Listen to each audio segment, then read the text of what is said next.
नक्सलियों पर लगातार कार्रवाई हो रही है, एनकाउंटर पर एनकाउंटर हो रहे हैं और सरकार ने नक्सलियों को दो ऑप्शन दिए हैं, या तो सरेंडर करे या फिर गोली खाए। एनकाउंटर के डर से अब कई नक्सली आत्मसमर्पण कर रहे हैं। इसी बीच नक्सलियों के लिए सरकार ने एक नई पुनर्वास नीति लागू की है, जिसमें सरकार उन्हें हर संभव सुविधा देने का वादा कर रही है। अब आपके मन में ये सवाल उठ रहा होगा कि सरकार इन लाल आतंक पर इतनी मेहरबान क्यों है। जानने के लिए इस वीडियो को आखिरी तक जरूर देखें। नमस्कार दोस्तों, आप देख रहे हैं NS24/7 डिजिटल। मेरा नाम है सोनल। अब तक आपने सुना होगा कि सरकार नक्सलियों से सरेंडर करवा रही है, लेकिन अब ये सरेंडर एक नए तरीके से किया जा रहा है, जहां नक्सलियों को न केवल सुरक्षा मिलेगी बल्कि उन्हें एक नई जिंदगी की शुरुआत करने के लिए ढेर सारी सरकारी योजनाओं का फायदा भी मिलेगा। जी हां, सरकार ने एक नई सरेंडर पॉलिसी तैयार की है, जिसे केंद्रीय गृह मंत्री अमित शाह आज लॉन्च करने वाले हैं। ये पॉलिसी इतनी आकर्षक है कि अब सवाल उठने लगे हैं कि क्या नक्सली सचमुच सरेंडर करेंगे या फिर सरकार की इन तहकीकाती योजनाओं का फायदा उठाकर कुछ नए तरीके से मुफ्तखोरी का रास्ता अपनाएंगे।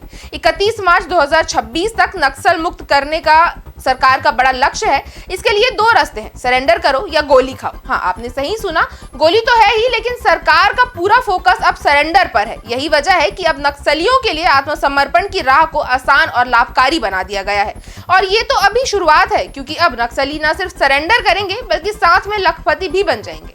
सरकार की नई सरेंडर पॉलिसी में नक्सलियों के लिए कई खास ऑफर्स हैं। सरेंडर करने के बाद सरकार उन्हें रोजगार, प्रधानमंत्री आवास योजना के तहत घर, जमीन और 10,000 रुपए महीने खर्च देने वाली है।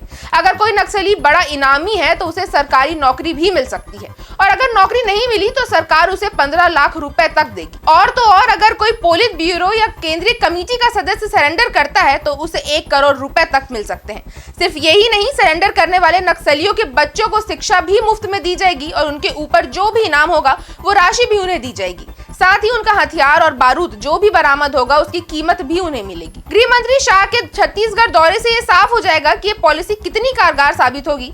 सरकार का लक्ष्य है कि 21 मार्च 2026 तक छत्तीसगढ़ को नक्सल मुक्त कर दिया जाए। इसके लिए सरकार ने ये रास्ता चुना है, या तो ये सरेंडर करेंगे या फिर गोली खाएंगे। इस बीच नक्सलियों की तरफ से एक पत्र भी सामने आया, जिसमें उन्होंने शांति की मांग की थी। उन्होंने कहा कि वो युद्ध विराम चाहते हैं, लेकिन इसके लिए सुरक्षा बलों को उनके इलाकों से हटना होगा। हालांकि डिप्टी CM विजय शर्मा का कहना है कि हमें कोई शांति समझौता तब तक नहीं चाहिए जब तक नक्सली बिना शर्त हमारे पास बातचीत के लिए नहीं आते। उन्होंने आगे क्या कहा, आइए आपको सुनाते हैं। सब ध्यान में है, सब जानकारी में है। मतलब मैं स्पष्टता से कहना चाहता हूं कि कोई ना सोचे कि किसी को कोई नहीं जानता, सब कुछ क्लियर है। नक्सलियों ने कहा है कि 400 लोगों को मारा गया है हाई कैडर के लोगों।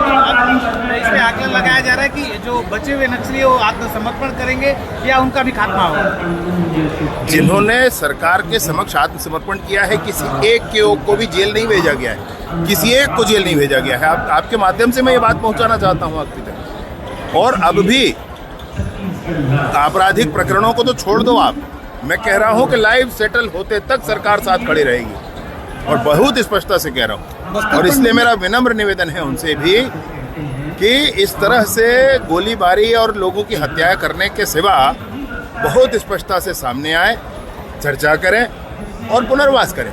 तो कुल मिलाकर सरकार अब नक्सलियों को सरेंडर करने का ऐसा प्रस्ताव दे रही है जो उन्हें एक नई जिंदगी देने का दावा करता है। लेकिन क्या ये सिस्टम को एक नई दिशा में ले जाएगा या फिर एक नई समस्या खड़ी करेगा, ये तो आने वाले वक्त में ही पता चलेगा। जब पिछली बार 2024 में अमित शाह छत्तीसगढ़ आए थे तो उन्होंने नक्सलवाद खत्म करने की डेडलाइन दी थी, और इस बार भी वो खाली हाथ नहीं आ रहे हैं। अब नक्सलियों के लिए वो एक नई सरेंडर पॉलिसी लेकर आ रहे हैं। हालांकि ये देखना दिलचस्प होगा कि उनके इस कदम का असर कितना होता है। आपकी इस खबर पर क्या राय है, हमें कमेंट करके जरूर बताएं। अगर आपको वीडियो अच्छी लगी हो तो इसे लाइक करें और चैनल को सब्सक्राइब करना ना भूलें।